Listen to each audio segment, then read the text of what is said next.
नवंबर 2017 को हरियाणा के high court के अंदर जज साहब अपना फैसला सुनाने से पहले वकील के तरफ देखते हुए पूछते हैं कि क्या इतना बड़ा जुर्म सिर्फ इस महिला ने करा है।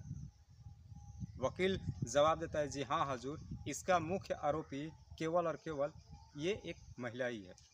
जज साहब फिर उस पुलिस इंस्पेक्टर की तरफ जब देखते हैं तो पुलिस इंस्पेक्टर भी कहता है कि साहब, हम इस केस की लगभग छानबीन सालों से करते आ रहे हैं, लेकिन हमें इस केस में कोई दूसरा आरोपी नहीं दिखाई दिया और ना ही कोई आरोपी मिला। जज साहब उस महिला की तरफ देखते हुए और सज़ा सुनाते हैं कि इस महिला को 30 सालों तक जेल के अंदर रखा जाए और साथ ही साथ इस पर 55,000 रुपये का जुर्माना लगाया जाए।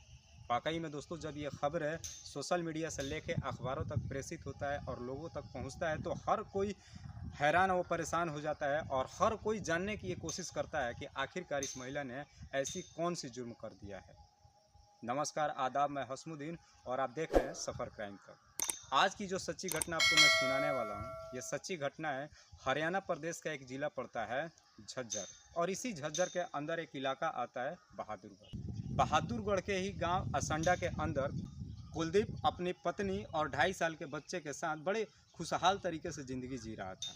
कुलदीप जो कि दिल्ली में एक सरकारी नौकरी करता था। दरअसल ये घटना है 24 अप्रैल 2016 को। कुलदीप हर रोज़ की तरह आज भी अपने घर से ड्यूटी के लिए निकलता है, लेकिन जब शाम को वो घर वापस नहीं आता है तो उसकी पत्नी उसे फ़ोन करके पूछने की कोशिश करती है कि आखिरकार वो घर क्यों नहीं आया। लेकिन जब उसकी पत्नी कुलदीप के नंबर पे कॉल करती है तो उसका नंबर स्विच ऑफ जा रहा था। प्रीति काफ़ी हैरान व परेशान हो जाती है, उसे ढूंढने की काफ़ी कोशिश करती है, लेकिन कुलदीप का कहीं भी कोई पता नहीं चलता है। रात गुजर जाती है। अगली सुबह भी जब कुलदीप घर वापस नहीं आता है तो प्रीति कुलदीप के भाई और बहन दोनों को इन्फॉर्म करती है।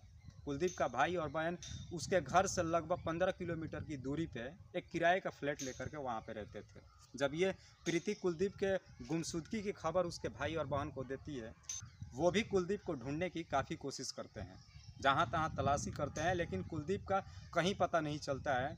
पूरी दिन समय गुजर जाता है, रात भी गुजर जाती है। जब अगले 2 दिन तक कुलदीप घर वापस नहीं आता है तो अगले दिन प्रीति कुलदीप के भाई बहन एरिया के पुलिस थाने में जा करके और कुलदीप की गुमशुदगी का रिपोर्ट दर्ज कराते हैं। लेकिन पुलिस भी इस मामले को काफ़ी हल्के में लेती है। पुलिस भी कुलदीप को उतनी सीरियस तरीके से तलाश करने की कोशिश नहीं करती है। ये रिपोर्ट लिखा करके और वो अपने घर वापस आ जाते हैं। तीसरे दिन कुलदीप के भाई और उसकी बहन ये सोच करके कुलदीप के घर जाते हैं कि भैया अभी तक घर वापस नहीं आए हैं, शायद भाभी परेशान होगी। जब वो घर पहुंचते हैं तो देखते हैं कि घर बंद है और अंदर से कुंडी लगा हुआ है। जब वो दोनों काफ़ी घर का दरवाज़ा पीटते हैं, अंदर से कोई दरवाज़ा नहीं खोलता है, तो कुलदीप के भाई और बहन पड़ोसियों से पूछताछ करते हैं कि आखिर भाभी गई कहाँ है, या फिर अगर अंदर है तो दरवाज़ा खोल क्यों नहीं रही है। तो पड़ोसी ये बताते हैं कि हमें भी नहीं पता कि वो कहाँ गई है, लेकिन 2-3 दिन पहले प्रीति के घर में शायद कुछ कंस्ट्रक्शन का काम चल रहा था, काफ़ी शोर शराबा आ रही थी। जब हमने प्रीति से पूछा था कि इतनी शोर कहाँ से आ रही है, आवाज़ें कहाँ से आ रही, तो प्रीति बता रही है कि मेरे घर में कुछ कंस्ट्रक्शन का काम चल रहा होता है। लेकिन जब ये लोग काफ़ी देर तक उस दरवाजे को खुलवाने की कोशिश करते हैं और जब दरवाज़ा नहीं खुलता है तो किसी भी तरीके से ये लोग उस दरवाजे को तोड़ देते हैं।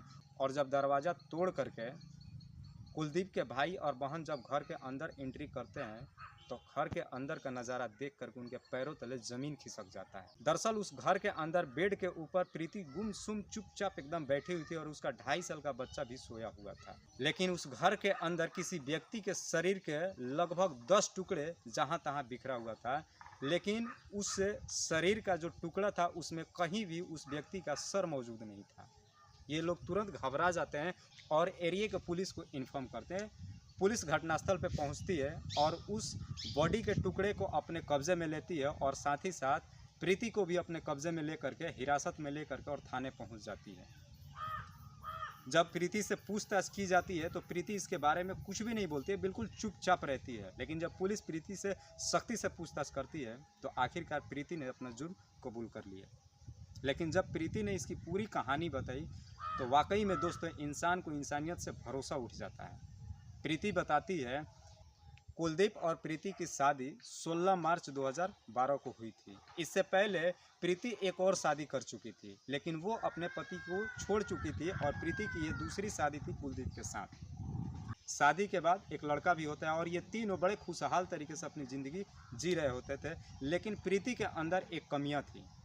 प्रीति को हमेशा एक नया मर्द चाहिए था। आए दिन वो किसी न किसी एक दूसरे मर्द के संपर्क में रहा करती थी।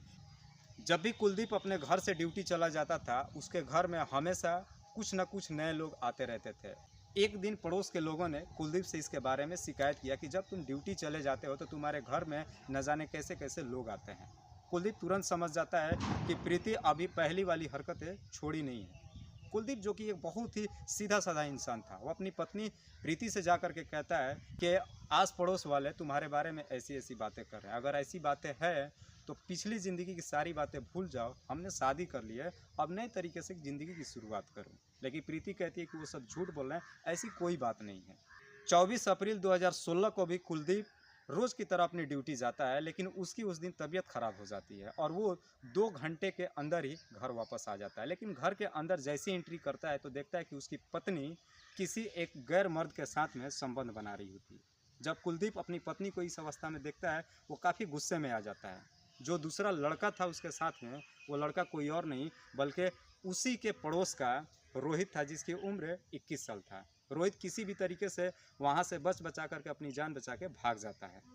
लेकिन कुलदीप अपनी पत्नी को यहाँ पे भी बड़े प्यार से समझाते हुए कहता है कि मैंने तुमको पहले ही बोला था कि ये सारी चीज़ें छोड़ दो। ज़रा सोचो कि अगर इस बात की खबर आस पड़ोस में जाएगी, जब तुम्हारा बच्चा बड़ा होगा या फिर मैं बाहर जाऊंगा, लोग हमें किस नज़र से हमारे तरफ देखेंगे और हमारी इज्जत क्या रह जाएगी। लेकिन प्रीति कहीं ना कहीं इस चीज़ से इतना काफ़ी लाचार हो चुकी थी, मजबूर हो चुकी थी कि उसे हर रोज़ कोई ना कोई एक व्यक्ति चाहिए होता था। प्रीति उससे हाथ जोड़ करके माफ़ी मांगती है और कहती है कि आज के बाद से आइंदा से मुझे ऐसी गलती नहीं होगी। कुलदीप भी उसे माफ़ कर देता है। लेकिन प्रीति शाम को जब खाना बना रही होती है, उसके दिमाग में यही सारी बातें चल रही होती है। शाम को जब खाना बना करके और दोनों साथ में खाना खाने बैठते हैं तो प्रीति ने पहले से एक प्लान बना रखा था। उसने सोच लिया था कि अब मेरा जीवन कुलदीप के साथ भी नहीं चल सकता है, क्योंकि मैं जिस मर्जी से जीना चाहती हूँ ये कुलदीप मुझे उस तरह से चलने नहीं देगा। और जब खाना खा रहे होते थे, प्रीति कुलदीप के खानों में कुछ नशीली पदार्थ मिला देती है, जिसे खाने के बाद कुलदीप को तुरंत नशा हो जाता है और वो तुरंत सो जाता है। लेकिन सोने के तुरंत बाद ही प्रीति उसके गले को दबा करके और उसकी हत्या कर देती है। हत्या होने के बाद उसकी बॉडी बेड पे ही पड़ा हुआ है और प्रीति भी पूरी रात बैठ करके यही सोचते रहती है कि आखिरकार अब इस बॉडी को मैं करूं क्या।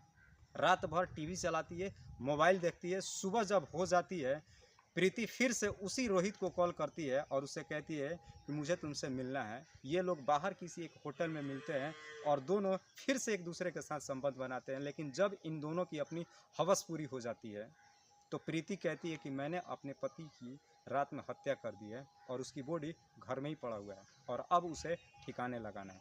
इतना बात सुनते ही रोहित एकदम घबरा जाता है और वो हाथ जोड़ते हुए उससे कहता है कि मुझे इस लफड़े में नहीं पड़ना है। ये इस काम को तुमने अपने मर्जी से किया है, मुझे इस लफड़े में नहीं पड़ना है। और वो वहाँ से प्रीति को छोड़ के भाग जाता है। प्रीति जब घर आती है फिर पूरी रात सोचती है कि आखिरकार इस बॉडी को मैं करूँ क्या। अगली सुबह फिर वो मार्केट जाती है और कुछ हथियार खरीद करके लाती है और उस बॉडी के लगभग 10 टुकड़े करके और उसी घर के अंदर दफनाने की कोशिश करती है। जब अपने घर का फर्श तोड़ रही होती है उस बॉडी को उसके अंदर दफन करने के लिए, तो यही आवाज़ें बाहर जा रही होती थी। तो पड़ोसियों ने पूछा था उनसे कि भाभी जी, क्या आपके घर में कोई काम हो रहा है क्या? तो वहाँ पे प्रीति जवाब देती है कि मेरे घर में कुछ कंस्ट्रक्शन का काम चल रहा है, कुछ मिस्त्री आए हुए हैं। लेकिन वो अपने पति को अपने ही घर के अंदर दफन करने के लिए गड्ढे खोद रही थी। लेकिन वो गड्ढे इतने काफ़ी सख्त थे कि बड़ी मुश्किल से प्रीति ने थोड़ी सी गड्ढे खोदी थी, जिसमें कुलदीप का सिर्फ सर को ही दफन कर पाई थी और बाकी उसके शरीर के सारे टुकड़े अभी उसके घर में ही इधर उधर बिखरा पड़ा हुआ था। जब कुलदीप की भाई बहन घर पे आते हैं और इस नज़ारे को देखते हैं, तब जाकर के ये केस ओपन होता है और लोगों को पता चलता है। वाकई में दोस्तों, जब प्रीति ये पूरी कहानी पुलिस वालों को बताती है तो पुलिस वाले भी काफ़ी सन्न रह जाते हैं। प्रीति के ऊपर गंभीर धाराओं में मुकदमा दर्ज करके और उसे जेल भेज देते हैं और तुरंत ही इसका चार्जशीट फाइल भी दायर कर देते हैं। और आखिरकार वो समय भी आता है, नवंबर 2017, जब जज साहब अपनी फैसला सुना रहे होते हैं। जज साहब अपनी फैसला सुनाते हैं कि इस औरत को 30 सालों तक जेल के अंदर रखा जाए और साथ ही साथ इसके ऊपर 55,000 रुपये का जुर्माना लगाया जाए। दोस्तों, इस कहानी को सुनाने का उद्देश्य मुझे किसी को ठेस या तकलीफ नहीं पहुंचाना है, बस आपको बताना है कि आप जहाँ भी रहे सुरक्षित रहे और अपनों का ख्याल रखें। बाकी दोस्तों, आज की जो सच्ची घटना की कहानी आपको कैसी लगी आप हमें कमेंट बॉक्स में ज़रूर बताइएगा। तब तक के लिए जय हिंद, जय भारत।